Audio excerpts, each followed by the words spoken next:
Buen día, doctor Ravisoli. ¿Cómo Buenos días. anda? Buen día. Bueno, Bueno, vamos a continuar con la etapa técnica del concurso 256, en este caso con su examen oral. Presentamos y agradecemos nuevamente a los doctores integrantes del jurado, a la doctora María Cristina Sadino y al doctor Pablo Méndez. Doctor, como usted sabe, va a tener 15 minutos para exponer el tema que ha elegido. Llegando a los 15 minutos le van a avisar a si puede redondear su exposición y posterior a ello los doctores le van a hacer las consultas que consideren pertinentes. Se encuentra en el piso la consejera Paz y bueno, le deseo mucha suerte y lo dejo con su examen oral, doctor. Buen- bien. Gracias. Buenos días, doctor Ravisoli. Buen día, doctores. Buen día, doctores. ¿Para algún tema? Bien, el tema que he propuesto para esta postulación, para este concurso, es el derecho al sobreseimiento sin formulación de cargos. En la especial mirada o perspectiva en los delitos contra la niñez abusada. La primera aclaración vale en este sentido. Se trata de un universo de casos en los cuales no nos estamos refiriendo desde la defensa a cuando el fiscal ubica, tiene o recolecta, acopia información de calidad y toma la decisión de formular cargos. En este punto, justamente, lo que advertimos es que obviamente se trata de un tema sensible, crítico, con varias aristas comprometidas que demandan de la defensa un examen riguroso de la información en el momento de la investigación preliminar o inicial. ¿Esto cómo se traduce? Del relevamiento que se ha hecho en la provincia de Neuquén, ya con un acusatorio de 10 años, tenemos numerosos hechos y casos, denuncias de abuso sexual infantil, que luego se alongan en los procesos aproximadamente 2, 3, hasta 4 años. Incluso lo llamativo es con 1, 2, 3 y también 4 archivos fiscales ratificados primero por el fiscal del caso y luego por los fiscales jefes. Entonces, la propuesta, la reflexión, la mirada desde una defensa proactiva es qué bloque de información le puede llevar la defensa a un juez de garantías en la audiencia del 36.1, es decir, del control de investigación de esa investigación inicial o preliminar, para proponer, para plantear, para litigar y solicitar un sobreseimiento que entendemos es un derecho. En función de esto, podemos plantearlo a modo de, si se quiere, de cuadratura, porque el apoyo, ese contexto de información va a estar dado por principios del derecho penal, de la Constitución, del principio del derecho procesal penal y de la casuística, es decir, las particularidades del caso. ¿Por qué? Porque toda normativa, nuestro cuerpo u ordenamiento jurídico vigente, cobra vida en el caso. Eso es lo que cotidianamente realizamos todos los operadores jurídicos. Yendo al caso, entonces, lo que se propone es que la defensa vaya construyendo esa sumatoria de vectores o de elementos que permitan solicitar esa audiencia para proponer un sobreseimiento sin formulación de cargos. Entonces, el primer punto, los principios constitucionales, obviamente, radican y anclan en la ley fundamental, en el artículo 18, doctrina de la Corte Suprema de Justicia de la Nación, ya conocida de acusación, defensa, prueba, sentencia. Y en este punto, no olvidar un fallo relativamente reciente del Tribunal Superior de Justicia, que es Homan, en el cual hace especial hincapié en la evidencia, porque de eso se trata.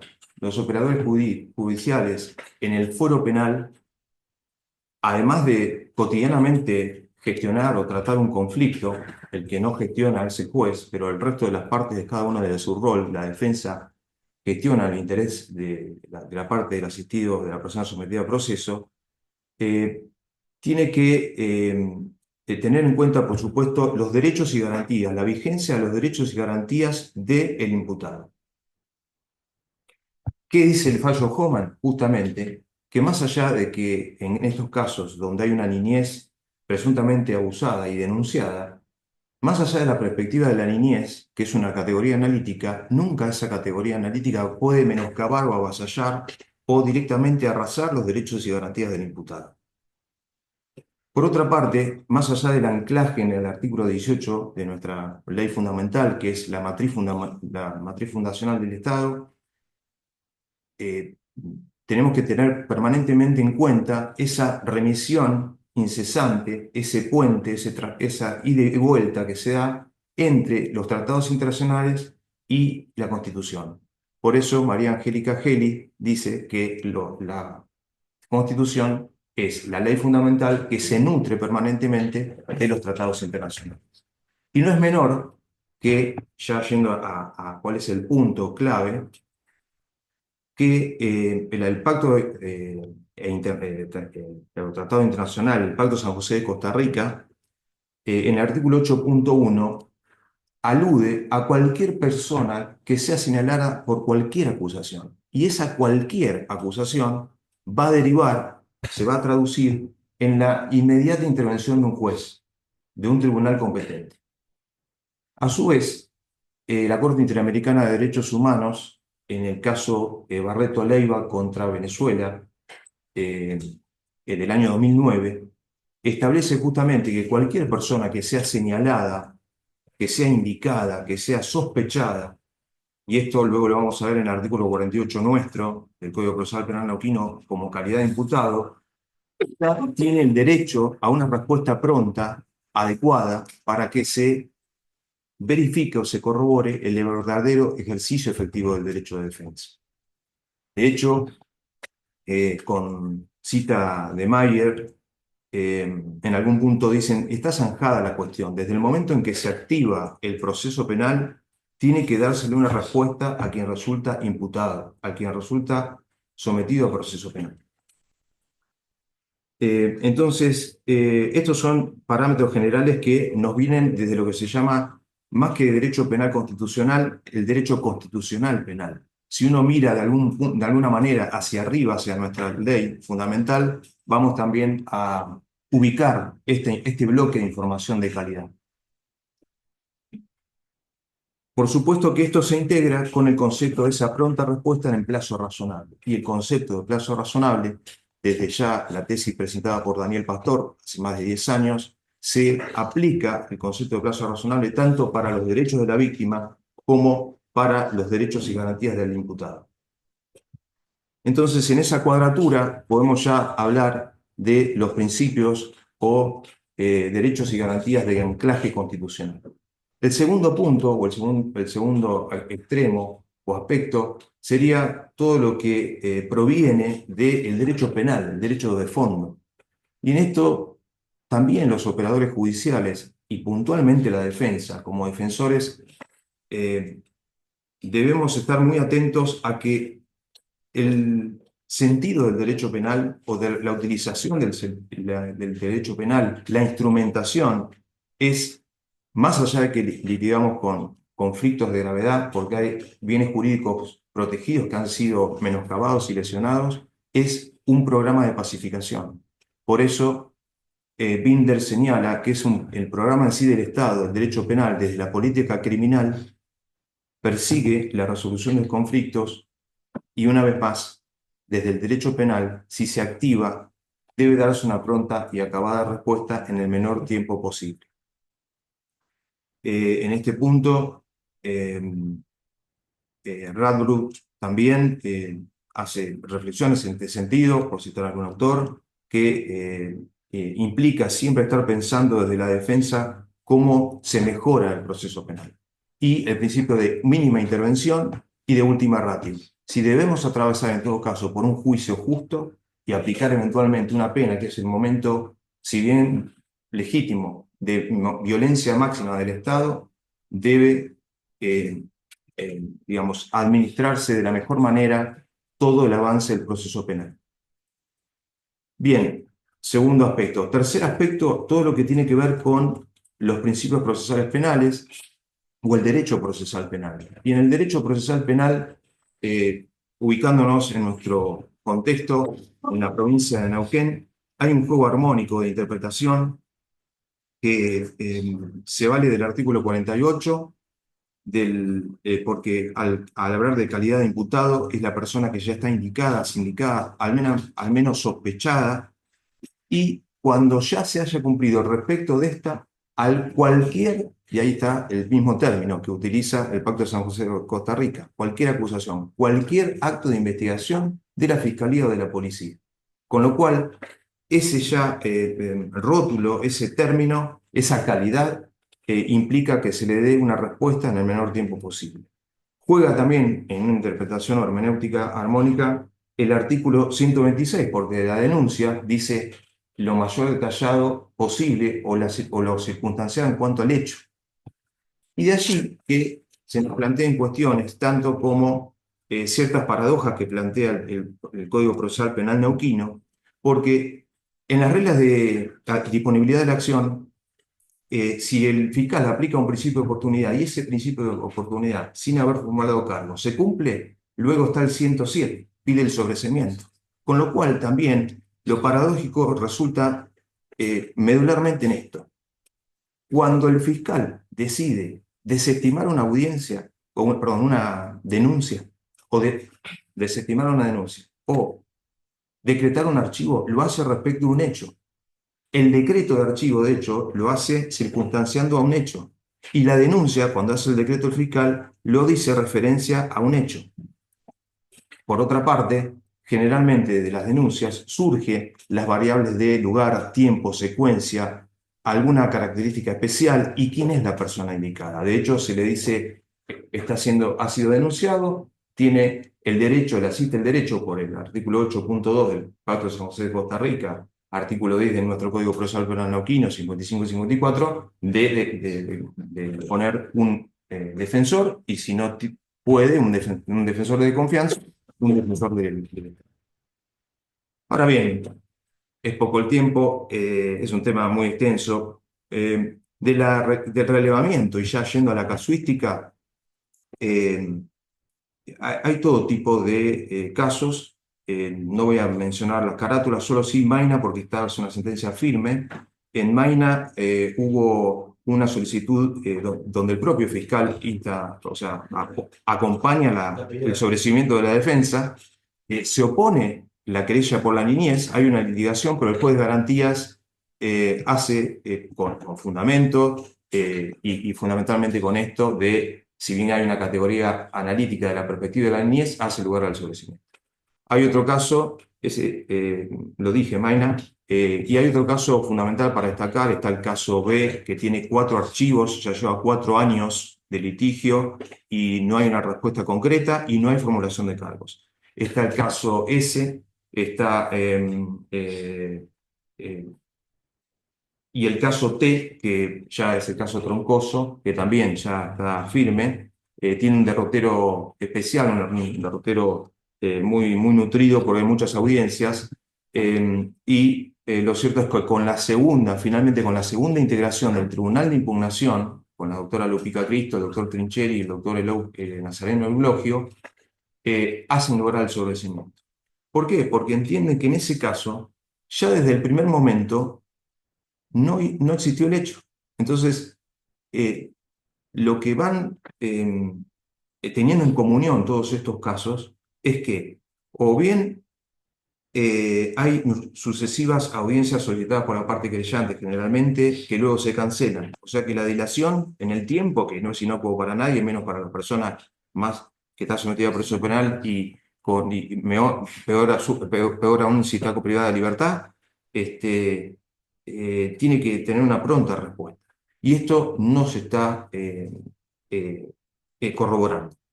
Tampoco ha dado una respuesta en su momento, cuando el inicio de la reforma, ya llevamos 10 años, ni los casos Cisneros ni Quilodrán. Porque Cisneros, los dos con voto ponente del doctor Elosula Lumbe, primero dijo, si se cumple el plazo de 60 días de la averiguación preliminar, empieza a correr automáticamente la IPP, los 4 meses del 158. Pero después cambió, se revisaron esos argumentos y fundamentos, consideraciones de hecho y derecho, y se dijo, vencidos los 60 días, la defensa se tiene que presentar ante un juez de garantías, en una audiencia de control de la investigación, y solicitarle que exija al fiscal que le dé un plazo. Pero eso nos coloca nuevamente, pasa ese plazo, y nos coloca nuevamente en el 131, es decir, que el fiscal hoy toma una postura y dice, archivo, mediación, conciliación, formulo cargos o desestimación de la denuncia.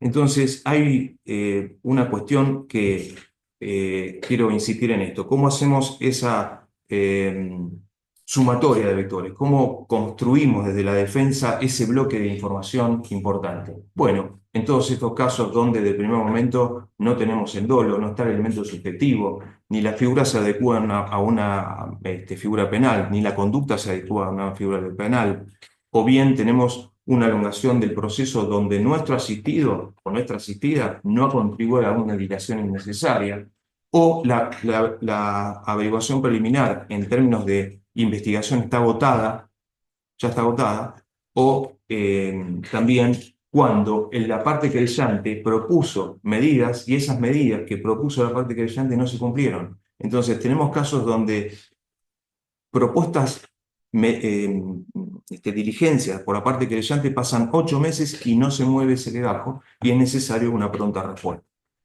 Para ir culminando, considero fundamental, bueno, obviamente en nuestro medio, palabras de Mauricio Macaño, que en su obra El sobreseimiento en el derecho procesal penal de Editorial Hammurabi 2020, dice la correspondencia o correlación entre los derechos y garantías del imputado y los deberes del juez rigen de manera directa y con postulados constitucionales. Es entonces desde esta mirada, desde esta perspectiva constitucional, que entendemos que debe darse una pronta respuesta y con todos estos elementos a quien resulta sometido a proceso penal en tiempo oportuno, en el menor tiempo posible.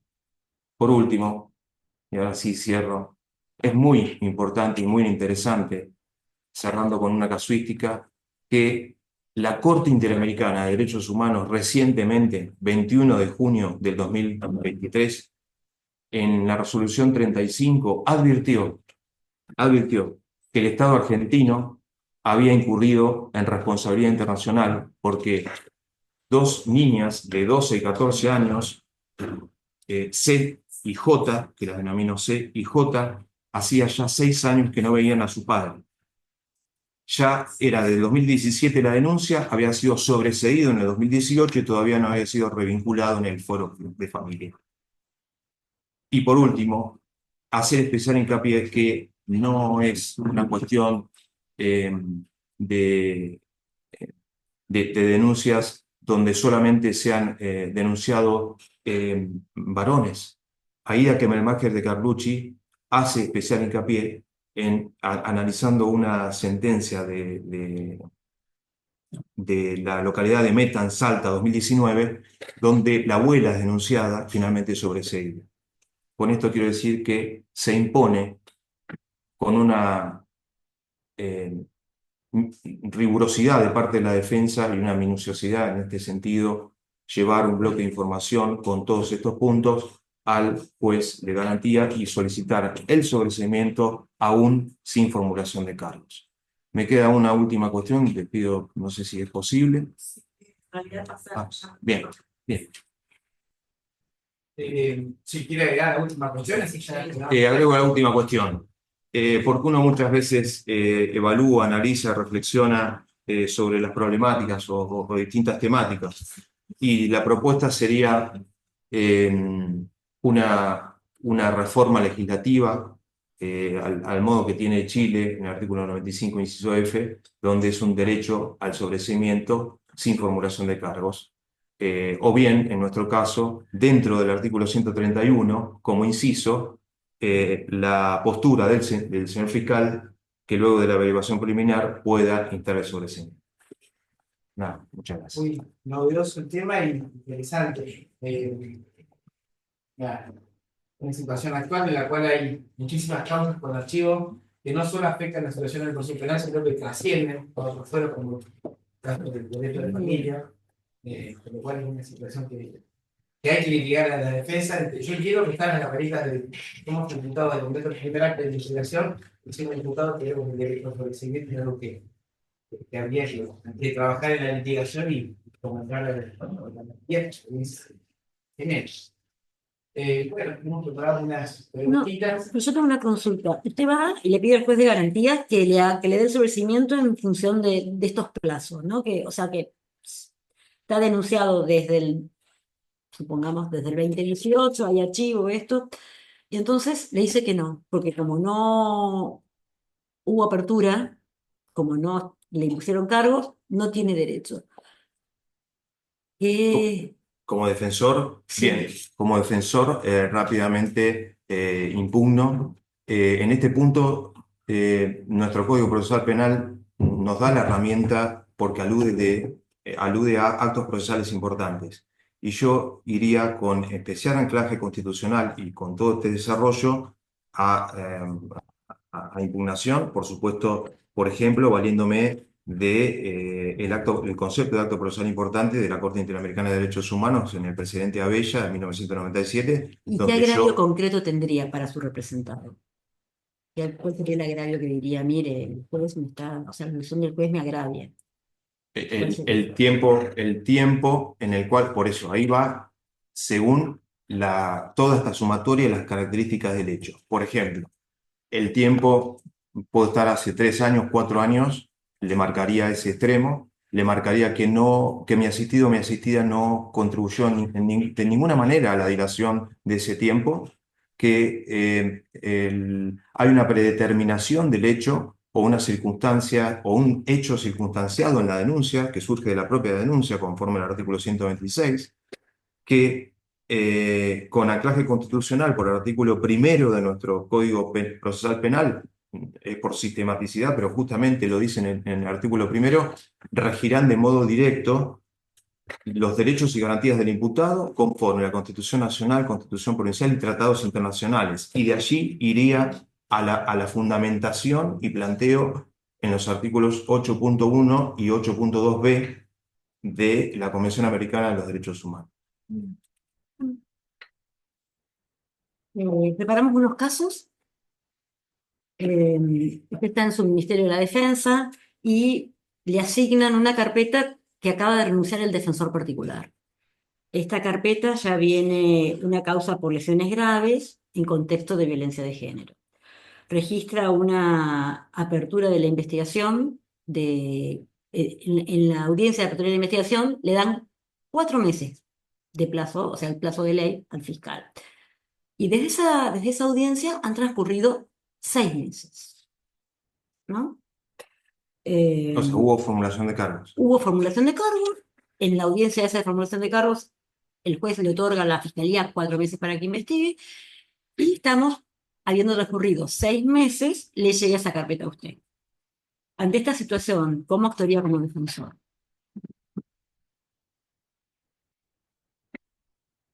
Bien. Por supuesto, más allá, en líneas generales del abanico de posibilidades y herramientas que nos brinda el código, en cuanto a solicitar, desconozco, no interprete bien, si hay una audiencia donde el asistido dice, bueno, acaba de renunciar, más allá de las formalidades, no existen formalidades, pero quizá lo primero que haría es pediría 48 horas, 24, 48, 75, 73 horas, 72 horas, perdón, para ver el legado. Entonces, una vez autorizado que los jueces de garantías del Colegio de Jueces, tanto de Interior y acá, eventualmente hacen lugar a eso, porque hace al ejercicio efectivo del derecho de defensa del artículo 10 de nuestro código, plantearía un vencimiento de plazo de la investigación penal preparatoria. Puntualmente, solicitaría rápidamente una audiencia y le diría que la admisión y la formulación de cargos en antecedentes, por hacer un breve raconto, se efectuó con tal fecha. Que en dicha audiencia sepa, señor juez, que el señor juez dictó la formulación. Ah, el mismo juez. El mismo juez. Bueno, el mismo juez de garantía. Usted admitió la formulación de cargos y dispuso el plazo genérico o habitual o normal de 4 meses de investigación. El mismo código, en el artículo 158, alude a que solo en los casos en que haya una dificultad en la investigación, no una complejidad porque es otro artículo, dificultad en la investigación, el fiscal podrá pedir la prórroga correspondiente. 2 meses más, 4 meses más, incluso puede irse hasta 1 año porque puede haber una primera prórroga por un tiempo idéntico, entonces de 4 me voy a 8, de 4, entonces no pidió.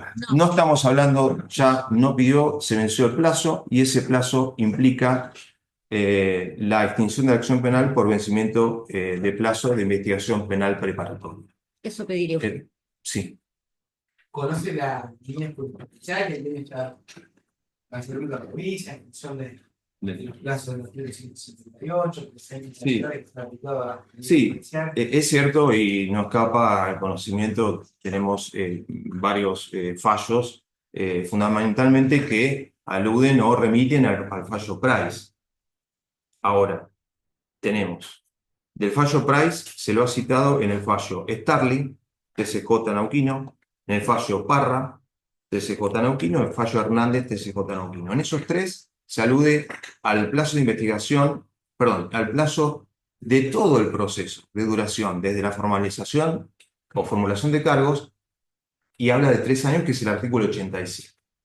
Ahora, existen otros pronunciamientos del TCJ donde también se menciona o se remiten a Price, como por ejemplo Olave, donde se decreta la inconstitucionalidad del artículo 158. Entonces, ya no estamos hablando de un plazo, que todo esto pareciera, y está en la discusión de la doctrina del no plazo, pero ya no habla del plazo de duración total del proceso, sino de la etapa de investigación penal preparatoria, que nos ubica en nuestro código en el 158, el 282 de Chubut, que después deriva en el paso Price. Ahora, como defensor, o en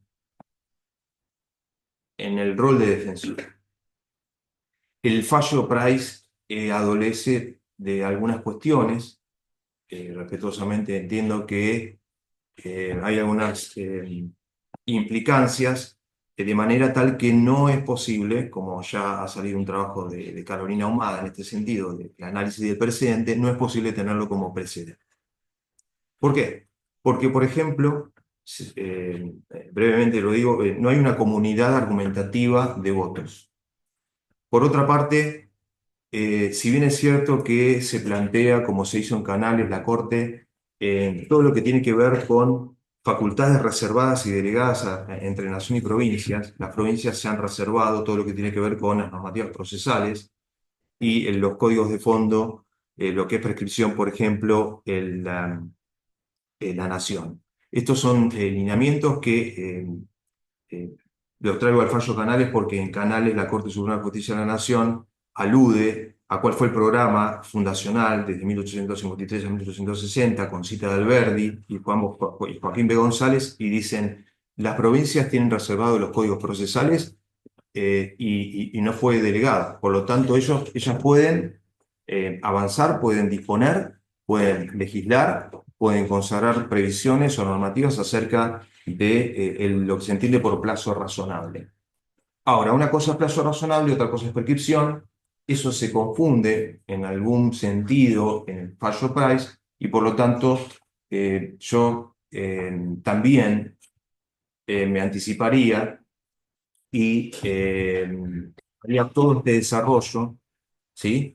Digamos, en este sentido, si voy a plantear el vencimiento del plazo del 158, también le llevaría o argumentaría, fundamentaría toda esta cuestión al juez de garantías, diciendo por qué ese precedente en definitiva no sería un precedente y de la necesidad de dar una pronta y acabada respuesta. De ninguna manera la persecución estatal puede estar con tiempos alongados, extensos, sin que haya una respuesta concreta. Esto, concuerdo, son cuestiones que exceden incluso a la misma persona que está sometida al proceso penal. Ahí todos sabemos y nosotros como operadores jurídicos y la defensa también, en la notoria y sensible vinculación que hay entre o implicancias entre las resoluciones penales y las resoluciones de familia. No estamos diciendo que se tiene que dar una respuesta concreta a la persona que está sometido a proceso penal porque tiene un problema en el fuero de familia. Se está diciendo que el derecho penal de mínima intervención tiene las herramientas y tiene los principios rectores, pro homine, y con raigambre constitucional que deben respetarse. El segundo caso es también en su rol de defensor, en una causa penal que está próxima a ser elevada a juicio por jurados, están en estas audiencias previas o de control de acusación, la fiscalía, como el defensor, no van a discutir la materialidad, ¿no? Es una muerte que no se discute justamente la materialidad de la muerte, pero esta persona, la fiscalía sostiene que murió por un 80, un procedimiento esta muerte ocasionada en vida para producirle como el mayor dolor. Entonces tiene que mostrar el ensañamiento, ¿no? Entonces, que fueron en vida, se desangró, entonces como que fueron cortes simultáneos, zonas genitales, o sea, unas fotos directamente difíciles de mirar. Y la fiscalía sostiene que tiene que entrar a esta prueba porque hace su teoría del caso. Yo voy con un 80 inciso 2, no voy con un simple. Y la defensa dice, sí, murió, pero vamos con un simple, ¿no? Para mí es un simple. Entonces, durante la audiencia de control de acusación, el ministerio, aguerrido, dice que quiere incorporar esas pruebas fotográficas del cuerpo de la víctima para que la vea todo el jurado. Y usted le dice al juez, ¿qué le diría al juez? Bien. Posición tomaría ante ¿Qué posición te daría como defensor, en este caso defensor de circunscripción, en el control de la acusación? Control de la acusación y el fiscal aguerrido que quiere esa foto porque hace la tutoría del caso. Bien, una brevísima introducción. Obviamente estamos en una audiencia de control de la etapa intermedia y tenemos que litigar y cuestionar, porque si eventualmente vamos a juicio, tiene que pasar la mayor calidad de esa información. Y tenemos que analizar minuciosamente la prueba que va a ser admitida y que va a ser aceptada por el juez. Siguiendo el esquema que propone el legislador en el artículo 172, cuando el juez resuelve en el control de la acusación, bueno, entre otras cosas, dice si eleva o no la causa a juicio, si hubo convenciones probatorias, si hubo alguna causal de exclusión o exclusión de prueba ilegalmente incorporada. En sí no es el caso. Yo pediría una exclusión, pero por lo siguiente. Por resultar, y voy al punto, a las fotografías en cuestión, por resultar un perjuicio indebido. En este punto, y ya desarrollando, sí, en la respuesta, hay cuestiones fundamentales para mencionar. Nosotros no tenemos reglas de evidencia como en Puerto Rico, pero sí tenemos una regla de libertad probatoria que está en el 170 y en el control de acusación, en definitiva, se litigan y se discuten todas esas reglas de evidencia. Ya en el caso de Torres Antilef, la jueza de garantía, la doctora Carolina González, por ejemplo, dice en un caso determinado que determinadas fotografías de un bebé que había fallecido, muerte violenta, no sean exhibidas en juicio por perjuicio indebido. Entonces, la fiscalía, en este mismo caso similar, aguerrida o insistente, y bueno, desde su rol acusatorio público, impugna. Va al tribunal de impugnación y allí hay un voto oponente del doctor Fernando Sbilin, muy interesante y extenso, que analiza lo siguiente. Y creo que es muy ajustable a este caso que usted me propone. Es cierto que el jurado popular es un tribunal independiente, imparcial, deseleccionado, algunos dicen seleccionado, otros deseleccionados, como Sabelli, pero que va a dar su veredicto. Entonces, ¿cuál va a ser la prueba de calidad que vamos a probar y que el juez técnico luego le va a explicar ese derecho al jurado popular. Bueno, va a ser toda aquella prueba pertinente. Y de hecho, el doctor Sbilling remite al artículo 403 de la regla de evidencia de Puerto Rico y dice, toda regla pertinente, pero que se deba excluir por perjuicio indebido, por confusión, por desorientación del jurado. No se discute la O, pertinencia. entonces, en este caso, vuelvo al caso Torres Santilev, el tribunal confirma la decisión porque si bien es una prueba pertinente, ¿cuál es? ¿Por qué se la excluye? Por estas causales, ¿no? Incluso por ser dilatoria. Hay 4 o 5 razones del 403 de Puerto Rico, pero se la excluye porque excede o supera el valor probatorio. Con lo cual, todo aquello que, por ejemplo, Harfuch, en nuestro medio Leticia Lorenzo, bueno, Sabelli han dicho de lo inflamatorio, eh, digamos,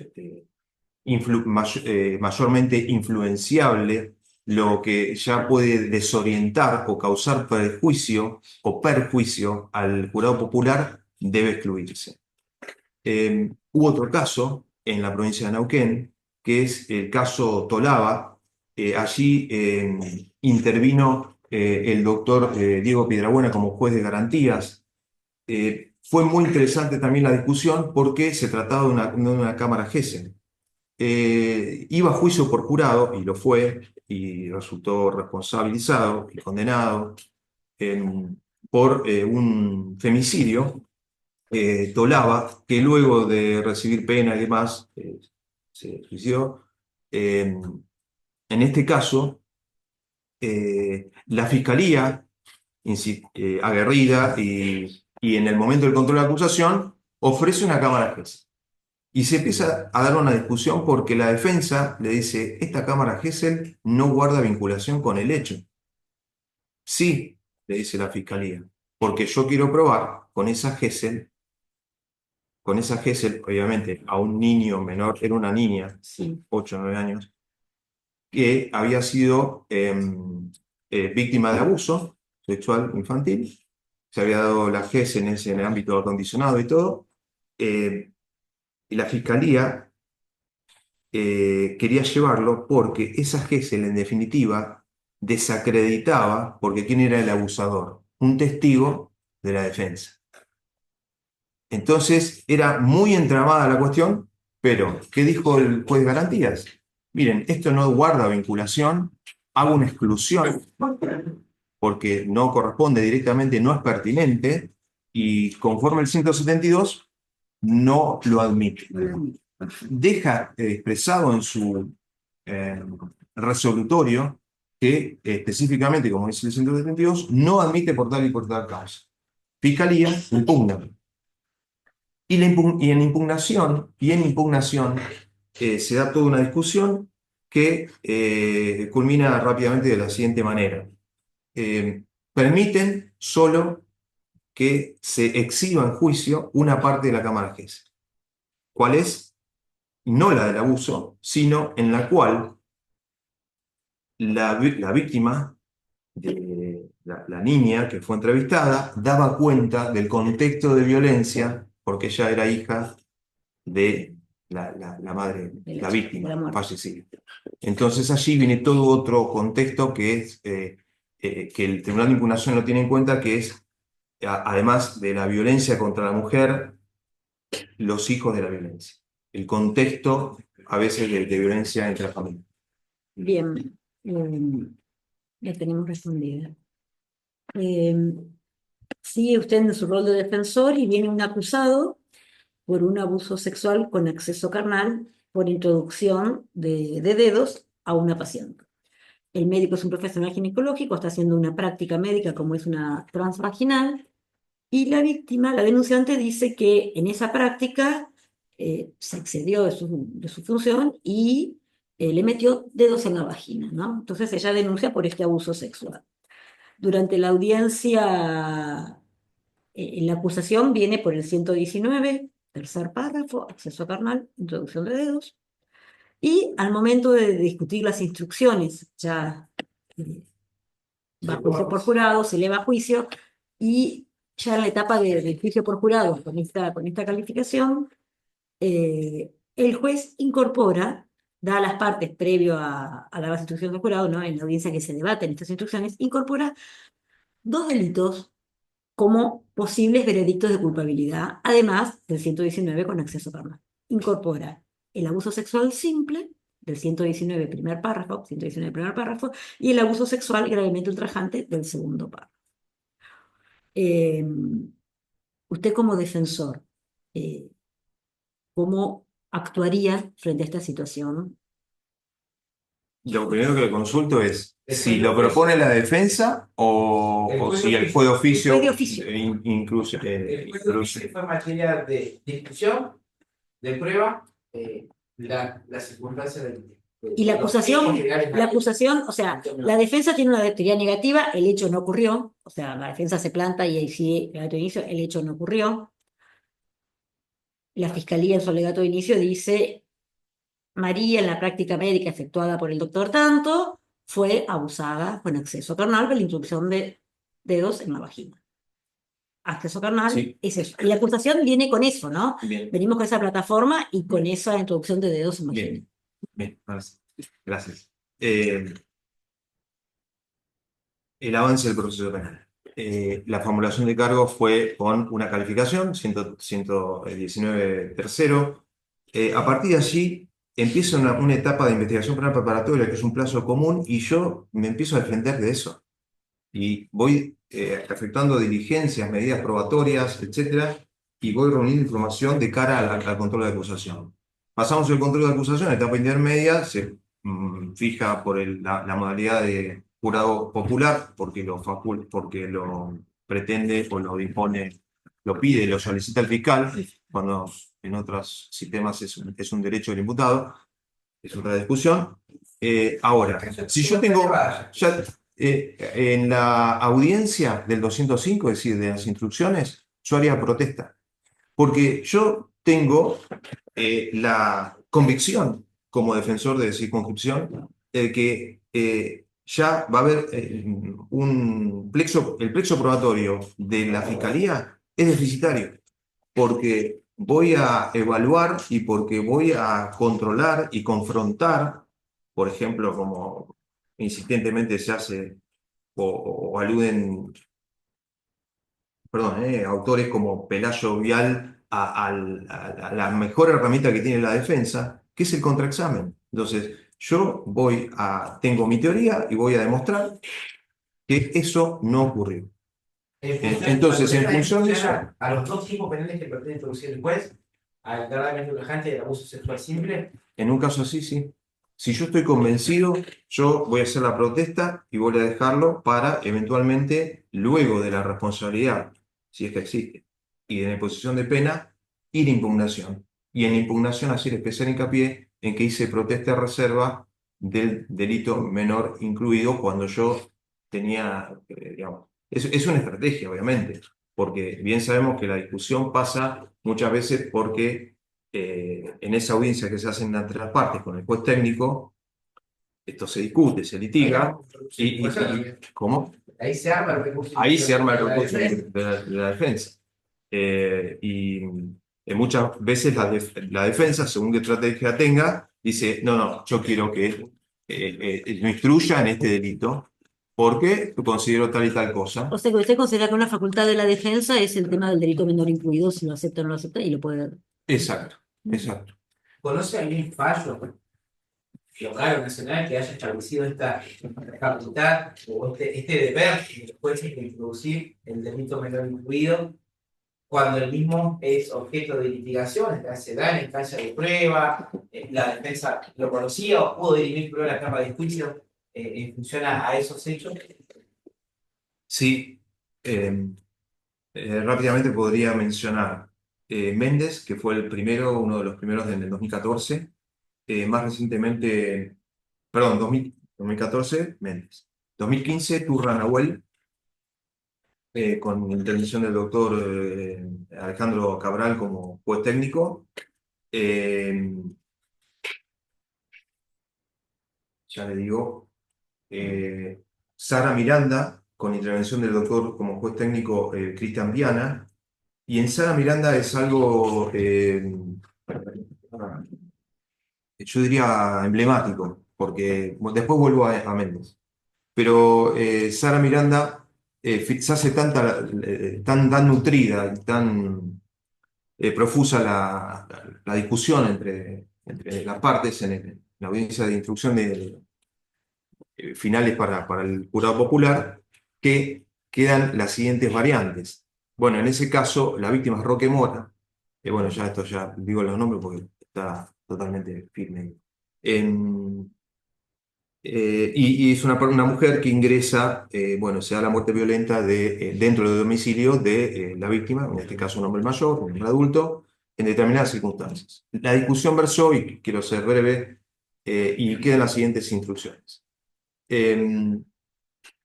Delito, homicidio, doblemente calificado por ensañamiento y criminis causa.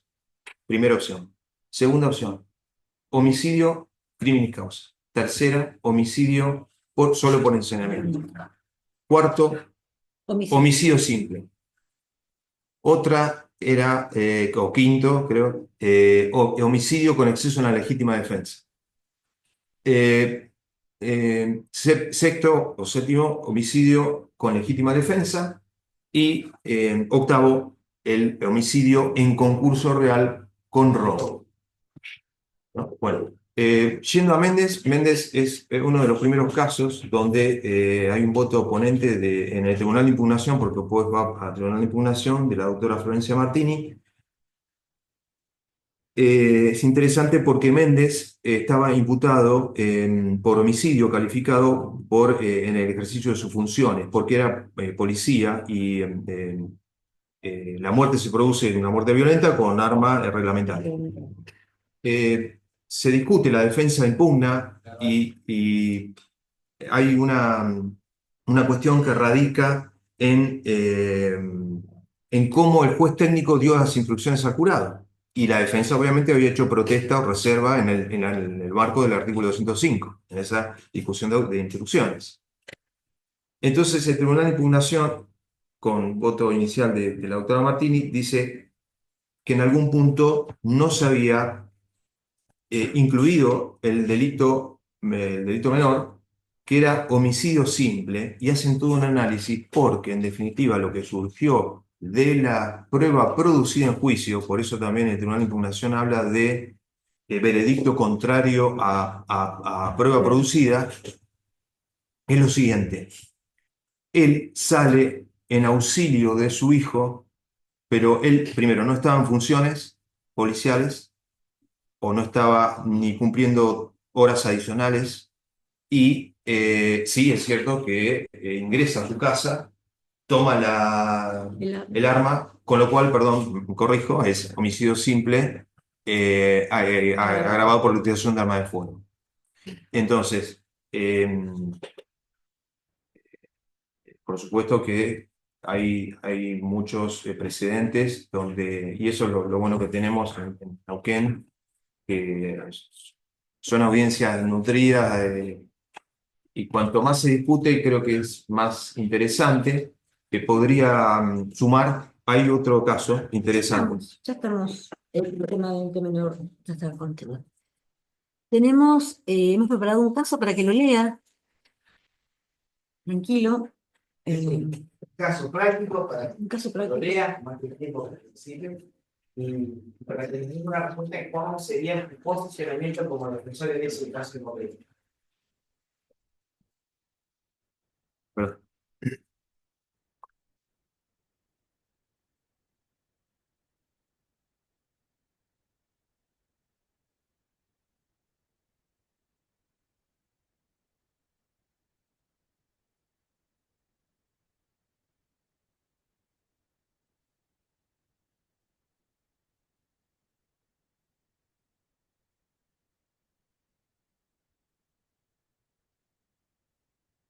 ¿La puedo? Sí, sí. Sí. Gracias.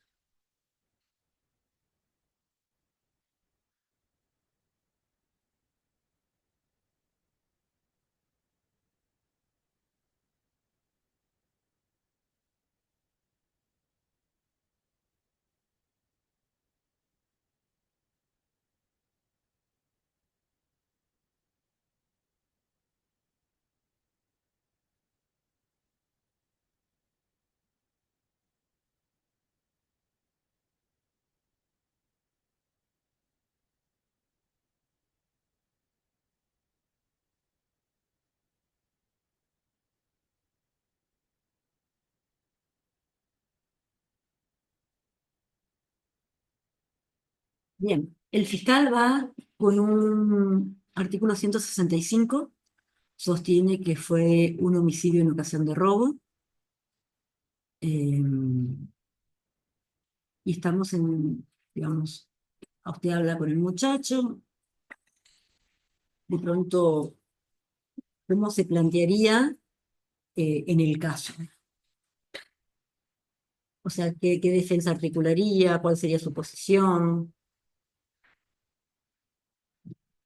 Bien, yo, lejos de entender que hay una calificación que sería de homicidio en ocasión de robo, plantearía un homicidio, un robo. Podemos llegar a discutir, seguramente en una audiencia discutiríamos concurso ilegal, concurso real, pero con un homicidio preterintencional. ¿Por qué? Hay, y los detalles surgen del caso.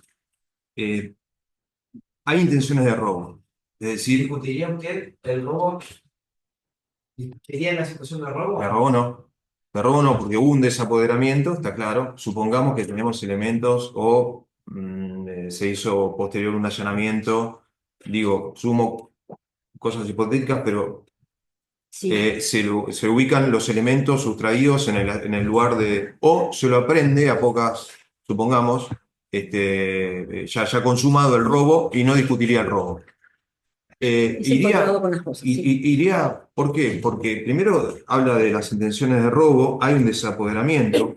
Es una mujer de 85 años, desconozco si tenía algún tipo no sé la historia clínica, trataría de ver, pero lo cierto es que él, antes de irse, l- previamente la ata, perdón, la ata y con los cordones que llevaba la pone boca abajo y le pone una perdón, le pone una media de color azul en la boca.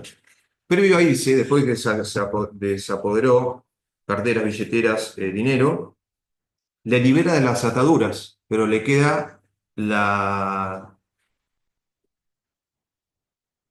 la media de color azul en la boca.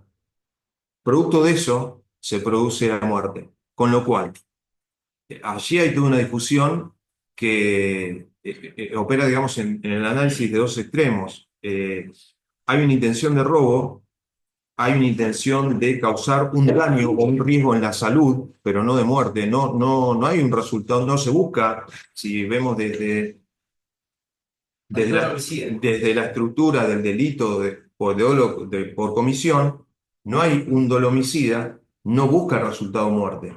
Busca, bueno, el robo, que no lo voy a cuestionar, y la muerte se produce por algo que no se pensaba que probablemente o presumiblemente, o que no se esperaba, que era un medio racional para causar la muerte. En eso puntualmente eh, eh, discute la doctrina en determinar la racionalidad del elemento que se emplea. Por ejemplo, Alejandro Taza, Aboso, Terragni y bueno, obviamente Zaffaroni. Ahí habría una, o sea, decía la hipótesis tuya de la realidad del caso. ¿Cuál crees que sería un elemento probatorio fuerte o de significancia del caso para indagar por parte de la defensa en esa situación del hecho? ¿Podría contribuir a este resultado de muerte? ¿O podría ser una forma importante de la muerte? Al resultado muerte. Eh, ¿Me La repite la circunstancia pregunta? de la víctima. Sí, sí, sí. Habla de 85 años. como Yo no sé si podría, seguramente recolectaría información o recabaría información respecto a, bueno, todas las características o historia que hacen a la víctima.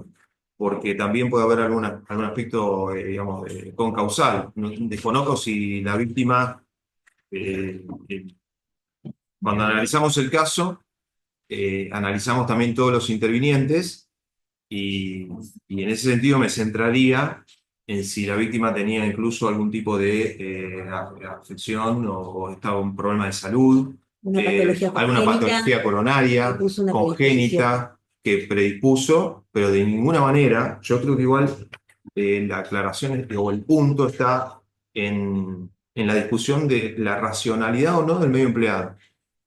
Porque supongamos que la persona, la víctima, tiene un problema de salud, pero bueno, habrá que ver qué tema es, ¿no? Pero, digo esto, lo fundamental es que utilizó una media, o, por ejemplo, hay otros precedentes, o la dejó boca abajo, hay otros precedentes que hablan de una cinta.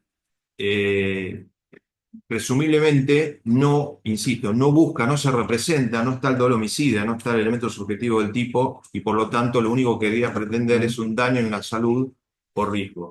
Por supuesto, respecto de la víctima, recabaría toda la información necesaria, buscaría historia clínica, médicos, atención o en sala sanitaria o en hospitales, familiares cercanos de la víctima, con quién vivía, si tomaba o no algún tipo de medicación, es decir, en ese punto, eh, siendo el defensor también investigador, que es la contracara, necesariamente estudiaría la historia de la víctima.